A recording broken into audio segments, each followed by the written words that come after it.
Welcome to this education platform. स्वागत है दोस्तों आपका अपने एजुकेशन प्लेटफॉर्म पर।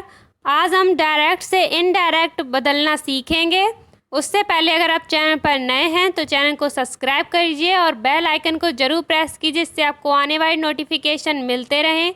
वीडियो अच्छी लगे तो वीडियो को लाइक ज़रूर करें और ज़्यादा से ज़्यादा लोगों में शेयर करें, जिससे सभी को इसका बेनिफिट मिल सके। तो चलिए शुरू करते हैं। आज का हमारा टॉपिक है डायरेक्ट इनडायरेक्ट नरेशन स्पीच, जिसमें आज पार्ट सेकेंड है। तो चलिए शुरू करते हैं।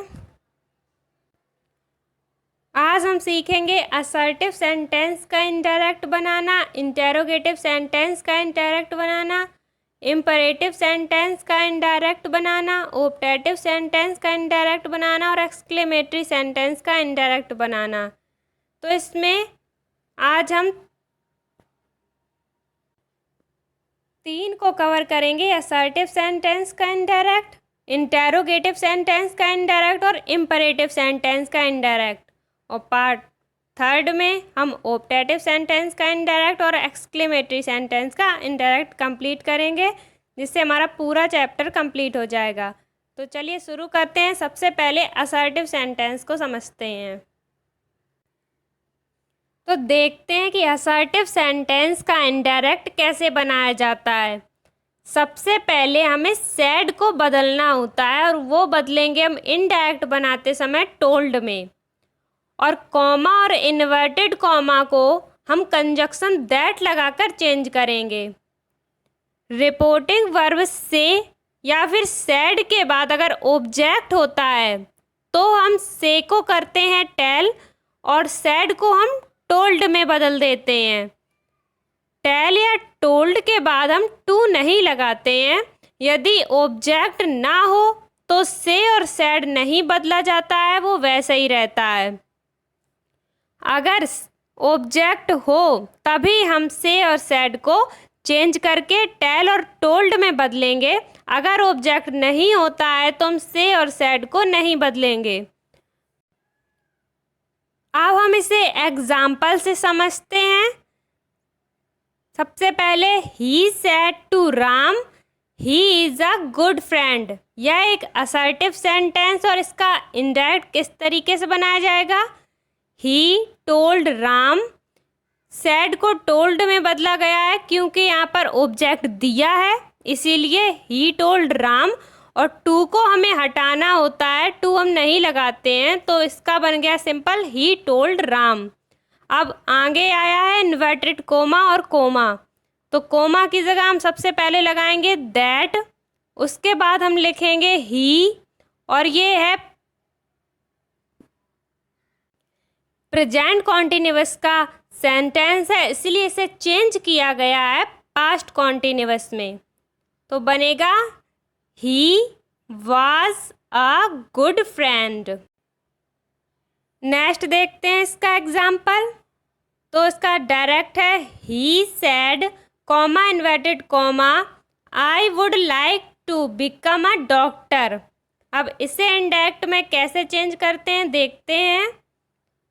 ही को ही रखा, सैड के बाद कोई भी ऑब्जेक्ट नहीं दिया गया है, इसीलिए हम सैड को टोल्ड या टेल में चेंज नहीं करेंगे, इसे सैड ही रहने देंगे। तो ही सैड, इसके बाद आया है कॉमा इन्वर्टेड कॉमा, जिसकी जगह पर हम कंजक्शन दैट का प्रयोग करेंगे। और आई जो फर्स्ट पर्सन है, इसे हम सब्जेक्ट के अनुसार चेंज करेंगे। सब्जेक्ट है ही, इसीलिए यहाँ पर हम लिखेंगे अब ही। वुड को वुड रहने देंगे और पूरा सेंटेंस हम सेम उतारेंगे। He would like to become a doctor. अब हम नेक्स्ट देखते हैं। You said to me comma inverted comma I will give you my book tomorrow comma inverted comma. अब देखते हैं इसका इनडायरेक्ट किस तरीके से बनेगा। सबसे पहले हमने लिखा यू, उसके बाद सैड को हमने बदला टोल्ड में क्योंकि इसके बाद ऑब्जेक्ट दिया गया है। टू को हमें हटाना होता है तो हमने टू हटाया, फिर लिखा मी, इसके बाद हमने कंजक्शन दैट का प्रयोग किया और आई जो कि फर्स्ट पर्सन है इसे हम सब्जेक्ट के अनुसार चेंज करेंगे। तो हमने लिखा यू, विल को हम वुड में चेंज करते हैं जो हम पार्ट 1 में टेंस चेंजेस में बता चुके हैं। अगर आपने वो वीडियो नहीं देखी है तो पहले वो वीडियो देखिए, तभी आपको ये सही से समझ में आएगी। उसका लिंक आपके डिस्क्रिप्शन बॉक्स में मिल जाएगा। यू के बाद हमने विल को वुड किया, उसके बाद हमें गिव लिखना होगा। तो यू वुड गिव, यू को हमें चेंज करना होगा ऑब्जेक्ट के अनुसार, क्योंकि यू सेकेंड पर्सन है और सेकेंड पर्सन को ऑब्जेक्ट के अनुसार चेंज करते हैं, इसीलिए हमने लिखा मी। उसके बाद हमने लिखा योर बुक। उसके बाद टुमारो को हम चेंज करते हैं द नेक्स्ट डे में, वो भी हम बता चुके हैं other part of speech change में। तो टुमारो का हो गया द नेक्स्ट डे। अब हम देखते हैं इसके आगे किस तरीके से अब हम इंटेरोगेटिव सेंटेंस का इनडायरेक्ट बनाएंगे। इंटेरोगेटिव सेंटेंस का इनडायरेक्ट बनाना। प्रश्न वाले वाक्य जो होते हैं ये वाक्य 2 प्रकार के होते हैं। सबसे पहले ऑक्सिलरी वर्ब या हेल्पिंग वर्ब जो होती हैं is, am, are, was, were, have, has, had, do, does, can, could, shall और मस्ट। इन सभी से शुरू होने वाले वाक्य जो होते हैं उनका उत्तर हम हाँ या ना लगाकर देते हैं। और दूसरा होते हैं जो प्रश्नवाचक शब्द से शुरू होते हैं, जैसे what, which, who, when, where, why, how. तो 2 टाइप के होते हैं प्रश्नवाचक वाक्य। अब हम देखते हैं किस तरीके से हम इन्हें चेंज करते हैं। यहाँ पर हम सैड को आस्क्ड में चेंज करते हैं और कॉमा इन्वर्टेड कॉमा को इफ या वेदर में। और असर्टिव सेंटेंस में हम सैड को टोल्ड में चेंज करते थे और कॉमा इन्वर्टेड कॉमा को डैट में। तो अब समझते हैं कि रिपोर्टिंग वर्ब सैड टू को हम आस्क्ड में तथा से टू को हम सिर्फ आस्क में चेंज करते हैं। सहायक क्रिया से शुरू होने वाले वाक्य को कंजक्शन हम इफ या वेदर लगाता है। यदि प्रश्नवाचक शब्द से शुरू होने वाले वाक्य हो तो प्रश्नवाचक शब्द ही कंजक्शन बन जाता है और हम इफ का प्रयोग, कंजक्शन का प्रयोग नहीं करते हैं। अब देखते हैं इसके आगे। वाक्य को रिपोर्टेड स्पीच को हम असर्टिव बनाते हैं, अर्थात सबसे पहले लिखेंगे asked plus if plus subject plus verb, इस तरीके से लिखते हैं। और जब हम परिवर्तन करते हैं डायरेक्ट से इनडायरेक्ट में तो हम प्रश्नवाचक चिन्ह की जगह पर हम फुल स्टॉप का यूज करते हैं। इनडायरेक्ट बनते समय वह प्रश्नवाचक वाक्य नहीं रहता है, वह एक सिंपल असर्टिव बन जाता है, इसीलिए हम फुल स्टॉप का यूज करते हैं, इंटेरोगेटिव मार्क का यूज नहीं करते हैं। अब इसे समझते हैं एग्जाम्पल के द्वारा।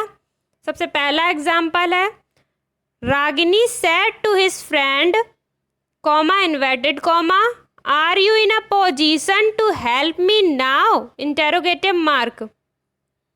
अब जो हम इसे इनडायरेक्ट में चेंज करेंगे तो हम लिखेंगे रागिनी, said की जगह पर हम यूज करेंगे asked का, क्योंकि ये इंटेरोगेटिव सेंटेंस है। उसके बाद हम टू को हटा देंगे और फिर लिखेंगे his friend। अब कॉमा इन्वर्टेड कॉमा की जगह पर हम इफ का प्रयोग करेंगे। उसके बाद हम इसमें यू को ऑब्जेक्ट के अनुसार चेंज करेंगे, क्योंकि यू सेकेंड पर्सन होता है और सेकेंड पर्सन को ऑब्जेक्ट के अनुसार चेंज किया जाता है। तो उसमें मैं लिखेंगे ही, और ये सेंटेंस है प्रेजेंट कॉन्टिन्यूअस का, जिसे हम चेंज करेंगे तो हो जाएगा पास्ट कॉन्टिन्यूअस में, और इसकी सहायक क्रिया वाज वर होती है और ही के साथ हम वाज का प्रयोग करेंगे। उसके बाद हम लिखेंगे in a position to help me, उसे चेंज करके हम हिम बना देंगे। और लास्ट में है नाउ, जिसे हमें चेंज करके देन में बनाना होता है। इसी तरीके से इसका इनडायरेक्ट बना, Ragini asked his friend if he was in a position to help him then. अब हम देखते हैं next example. He said comma inverted comma are these mangoes sweet interrogative mark और इन्वर्टेड कॉमा क्लोज। इसके बाद हम देखते हैं कि इसका इनडायरेक्ट किस तरीके से बनेगा। सबसे पहले ही को ही लिखा और सैड को लिखा आस्ट में। उसके बाद कॉमा इन्वर्टेड कॉमा की जगह पर हमने इफ का यूज किया। उसके बाद दीज को हम दोज में चेंज करते हैं, मैंगोज लिखा। उसके बाद ये भी प्रेजेंट कॉन्टिन्यूअस का है, जिसे पास्ट कॉन्टिन्यूअस में चेंज करेंगे। मैंगोज जो बहुवचन है इसलिए हम वर का यूज करेंगे, वर स्वीट। तो इसका इंडायरेक्ट बना he asked if those mangoes were sweet. और इसमें हम फुल स्टॉप का यूज करेंगे, इन्वर्टेड कॉमा का भी यूज नहीं करेंगे। अब नेक्स्ट देखते हैं। रिपोर्टेड स्पीच यदि डू डस से शुरू हो और इसमें नॉट का प्रयोग नहीं हो तो डू और डस को हटा देते हैं, तब मुख्य वर्ब की सेकेंड फॉर्म लगाते हैं। कैसे लगाते हैं हम देखते हैं इसे एग्जाम्पल के द्वारा। जैसे he said to me comma inverted comma do you not play cricket. तो इसका इनडायरेक्ट बनेगा ही आस्क्ड मी। इसके बाद कॉमा इन्वर्टेड कॉमा की जगह इफ, यू जो कि सेकेंड पर्सन है इसे ऑब्जेक्ट के अनुसार चेंज करेंगे तो बनेगा आई। और इसे हम डू जो कि प्रेजेंट इंडेफिनिट का है और इससे हम चेंज करेंगे पास्ट इंडेफिनिट में, तो बन गया डिड। उसके बाद नॉट प्ले क्रिकेट। अब नेक्स्ट देखते हैं। यदि रिपोर्टेड स्पीच डिड से शुरू है और कर्ता के बाद नॉट नहीं लगा है तो हम डिड को हटा देंगे और वर्ब को कर्ता के बाद हैड प्लस थर्ड फॉर्म की क्रिया रखते हैं। तो देखते हैं इसको एग्जाम्पल के द्वारा और सही से समझते हैं। तो इसका एग्जाम्पल है और डायरेक्ट है I said to Sita comma inverted comma did you not attend the party. तो इसे हम जब इनडायरेक्ट बनाएंगे तब ये बनेगा आई, सेड को चेंज करेंगे तो बनेगा आस्क्ड, टू को हटा देंगे और लिखेंगे फिर सीता कॉमा इन्वर्टेड कॉमा की जगह हम इफ का यूज करेंगे। उसके बाद यू को हम ऑब्जेक्ट के तरीके से चेंज करेंगे। ऑब्जेक्ट इसमें सीता है तो इसलिए एक गर्ल है इसलिए हमने लिखा है सी। अगर यहाँ पर कोई मैन या फिर बॉय होता तो हम लिखते ही और उसके बाद हम चेंज करेंगे हैड, क्योंकि पास्ट इंडेफिनिट को चेंज करते हैं हम पास्ट परफेक्ट में, तो हमने लिखा हैड। उसके बाद not attended the party.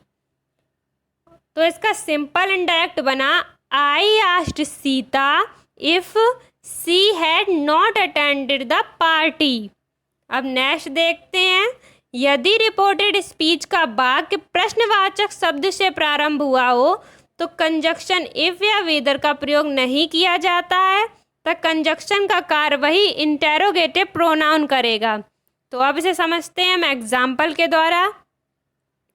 He said to me comma inverted comma what is your name interrogative mark और इन्वर्टेड कॉमा क्लोज। अब इसका इनडायरेक्ट बनेगा ही आस्क्ड मी। उसके बाद हम कोई भी कंजक्शन का यूज नहीं करेंगे। कंजक्शन का कार्य वही इंटेरोगेटिव प्रोनाउन करेगा जो है व्हाट, तो हमने लिखा व्हाट। इसके बाद हमने लिखा माई नेम वॉज। अब नेक्स्ट देखते हैं, यदि रिपोर्टेड स्पीच का वाक्य कोई यूनिवर्सल ट्रुथ मतलब सदा सत्य, जो बात बिल्कुल सत्य हो, अथवा कोई हिस्टोरिकल फैक्ट कोई ऐतिहासिक घटना हो, तो ऐसे वाक्यों को हम टेंस नहीं बदलते हैं। जिस टेंस में हमें डायरेक्ट मिलता है उसका उसी टेंस में रहने देते हैं इनडायरेक्ट बनाते समय। अब आगे देखते हैं और समझते हैं हम इम्परेटिव सेंटेंस को। सीखते हैं इम्परेटिव सेंटेंस का हम इनडायरेक्ट किस तरीके से बनाते हैं। तो इम्परेटिव सेंटेंस वर्ब से शुरू होते हैं और वर्ब से पहले अगर ऑलवेज, नेवर, डोंट या प्लीज शब्दों का प्रयोग होता है। सबसे पहले रिपोर्टिंग वर्ब को सेंस के अनुसार बदलते हैं। जैसे अगर कोई आज्ञा दे रहा हो तो हम ऑर्डर लिखेंगे, अगर कोई सलाह दे रहा हो तो हम एडवाइज्ड लिखेंगे, अगर कोई आदेश दे रहा हो जैसे कोई प्रशासनिक अधिकारी, कोई पुलिस अफसर, तो हम कमांड लिखेंगे। यदि कोई हमसे प्रार्थना कर रहा है तो हम रिक्वेस्ट लिखेंगे।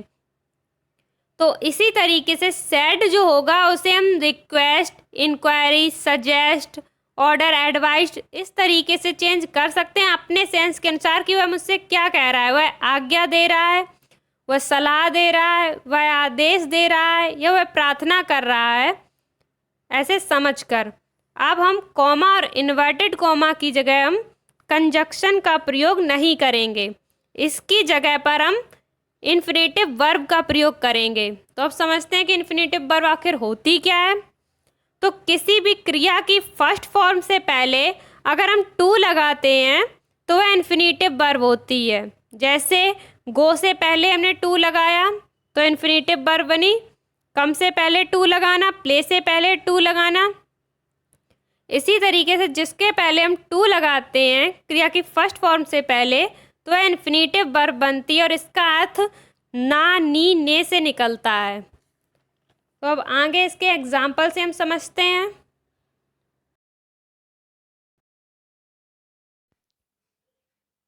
डायरेक्ट सेंटेंसेस का I said to him, comma inverted comma, sit down on the bench means मैंने उससे कहा कि बेंच पर बैठ जाओ।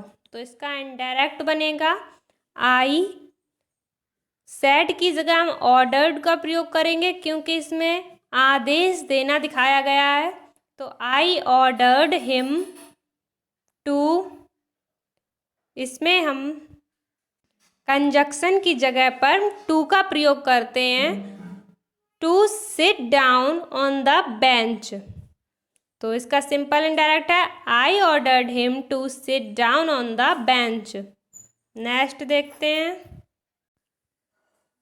डायरेक्ट है द जज said, comma inverted comma, call the accused. जज ने कहा दोषी को बुलाओ। तो इसका इनडायरेक्ट बनेगा द जज commanded to call the accused. Next है डू नॉट वाले वाक्य का इनडायरेक्ट बनाते समय या तो एडवाइज्ड के बाद नॉट टू प्लस वर्ब लगाते हैं या फॉरवर्ड के बाद टू प्लस वर्ब लगाते हैं। दोनों ही तरीके से हम इनडायरेक्ट बना सकते हैं। रिपोर्टेड स्पीच की ऑलवेज तथा नेवर को टू से पहले प्रयोग करते हैं। तो इसे समझते हैं हम एग्जाम्पल के द्वारा। डायरेक्ट है my father said to me, comma inverted comma, always speak the truth. इसका इनडायरेक्ट बनेगा my father advised me always to speak the truth. Next है रिपोर्टेड स्पीच में प्रयोग होने वाले प्लीज को या काइंडली को इनडायरेक्ट बनाते समय हटा देते हैं तथा रिपोर्टिंग वर्ब को हम रिक्वेस्ट करते हैं। आई होप दोस्तों अब आपको डायरेक्ट से इनडायरेक्ट बनाने में कोई भी प्रॉब्लम नहीं होगी। नेक्स्ट पार्ट में हम ऑप्टेटिव सेंटेंस का इनडायरेक्ट बनाना और एक्सक्लेमेटरी सेंटेंस का इनडायरेक्ट बनाना भी सीख लेंगे। Thanks for